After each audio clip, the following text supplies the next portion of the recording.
അനധികൃത സ്വത്ത് സമ്പാദന കേസിൽ ADGP MR അജിത് കുമാറിന് ക്ലീൻ ചിറ്റില്ല. ക്ലീൻ ചിറ്റ് നൽകിയ അന്വേഷണ റിപ്പോർട്ട് തിരുവനന്തപുരം സ്പെഷ്യൽ വിജിലൻസ് കോടതി തള്ളി. കോടതി നേരിട്ട് പരാതിക്കാരൻ നാഗരാജിന്റെ മൊഴി രേഖപ്പെടുത്തും. നിലവിൽ സംസ്ഥാന എക്സൈസ് കമ്മീഷണറാണ് MR അജിത് കുമാർ. വിവരങ്ങളുമായി പ്രജിത് മോഹനൻ ഒപ്പം ചേരുന്നു. പ്രജിത്ത്, എന്താണ് ഈ വാർത്തയുടെ വിശദാംശങ്ങൾ?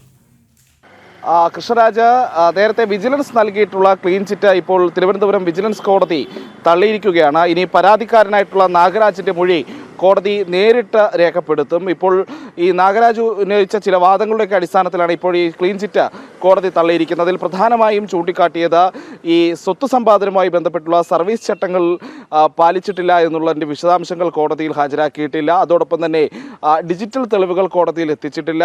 ഒട്ടനവധി മറ്റു തരത്തിലുള്ള, അതായത് അജിത് കുമാറിനെതിരായ ആരോപണങ്ങൾ ശരിവെക്കുന്ന തെളിവുകൾ അത് കോടതിയെ ബോധ്യപ്പെടുത്തിയിട്ടുമില്ല എന്നുള്ളതാണ് അദ്ദേഹം ഉന്നയിക്കുന്നത്. ഇത്തരം കാര്യങ്ങളൊന്നും പരിഗണിക്കാതെയാണ് ഈ റിപ്പോർട്ട് കോടതിയിലേക്ക് നൽകിയത് എന്നുള്ളതായിരുന്നു പരാതിക്കാരൻ്റെ വാദം.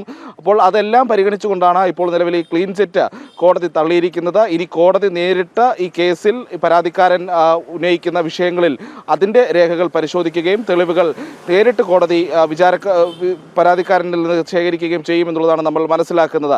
അതിനുശേഷമായിരിക്കും ഈ അദ്ദേഹത്തിനെതിരെ MR അജിത് കുമാറിനെതിരായിട്ട് വരുന്നിട്ടുള്ള ആരോപണങ്ങളിൽ കോടതിയുടെ ഒരു തീരുമാനം വരിക. നേരത്തെ വിജിലൻസ് നൽകിയ ക്ലീൻ ചിറ്റിന് മുഖ്യമന്ത്രിയൊക്കെ അംഗീകാരം നൽകിയതാണ്. അതിനുശേഷമാണ് ആ ക്ലീൻ ചിറ്റ് കോടതിയിലേക്ക് വരുന്നതും അത് കോടതി ഇപ്പോൾ വീണ്ടും അതിലൊരു പുനഃപരിശോധന ഇന്ന് തന്നെ വിളിക്കാവുന്ന രീതിയിലേക്ക് കാര്യങ്ങൾ പോകുന്നത്. നേരത്തെ കൃത്യസമയത്തെ റിപ്പോർട്ട് കോടതിയിൽ ഹാജരാക്കാത്തതിന് വിജിലൻസിനെ വലിയ രീതിയിൽ കോടതി വിമർശിക്കുന്ന സാഹചര്യവുമൊക്കെ ഉണ്ടായിരുന്നു. അങ്ങനെ ആ റിപ്പോർട്ട് ഒടുവിൽ ഇപ്പോൾ ആ ക്ലീൻ ചിറ്റ് റിപ്പോർട്ട് തന്നെ കോടതി തള്ളിയിരിക്കുന്ന ഒരു സാഹചര്യമാണ് ഈ വിഷയത്തിൽ ഉണ്ടായിരിക്കുന്നത്.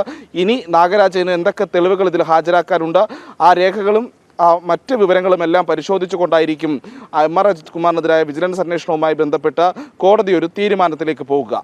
കൃഷ്ണരാജ്.